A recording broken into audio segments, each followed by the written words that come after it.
Tokyo, the capital of Japan since 1868.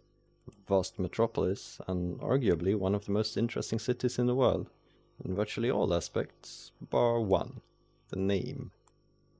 As you are no doubt aware, the name Tokyo means the eastern capital, as opposed to the previous capital at Kyoto. With this, they managed to score two utterly uninspired capital names in a row. I have nothing further to say about the name, so instead I will talk about how the two characters To and Kyo came to be pronounced the way they are now.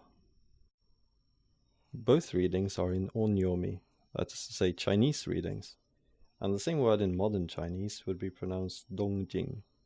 The first character, To, sounds pretty close to Dong, but Kyo and Jing on the other hand are quite different. Let's start with To, as it's the more straightforward of the two. In ancient times, when the Japanese made the fateful mistake of importing the Chinese language wholesale into their own, they ran into a couple of problems.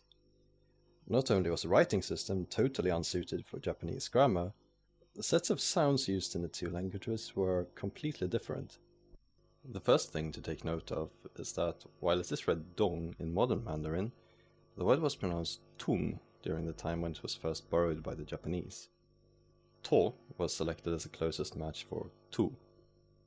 The sound ng, or the voiced velar nasal as it's more formally known, cannot be represented on its own in Japanese, however, because it's not a language built entirely around slapstick sound effects.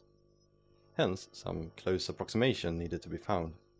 The practice that was decided upon was to use a palatalized U as a substitute. With this in mind, we can tell that the original Sino-Japanese pronunciation was Tou, just as it's written in Kana today. Over the years, the pronunciation changed due to a process known as onbin, or euphonic change. As the word implies, euphonic change makes difficult or awkward sounds easier to pronounce, and in this case, O and U were combined into a long O, hence To. Now as for Kyo, we can get some hints about its origins from the kana originally used to write it. In the Kyu Kanazukai system, it was written Kyao. As we just saw with To, due to onbin, Ao was transformed into a long O for ease of pronunciation. Already when Edo was renamed into Tokyo, the name had its modern pronunciation, but the old kana usage persisted until the reform in 1946. It's difficult to imagine how Kiao could have come from Jing, which is because it didn't. Rather, both evolved from a common ancestor. The reconstructed Old Chinese pronunciation is Krang. In the time when the word was introduced into Japanese, Chinese was in the Middle Chinese stage, and the pronunciation at this time is believed to have been Kiang. So, with U substituting the final ng, as we saw before, it's easy to see how Kiang could have been borrowed into Japanese as Kiao, and onbin doing the rest of the work to turn it into the Kyo we know and love.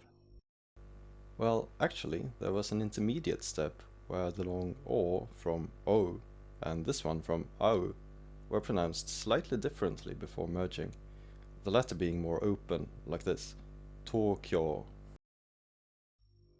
As an interesting side note, the word for today, while also pronounced Kyo, has a completely different backstory. Until the kana reform, it was written as Kefu.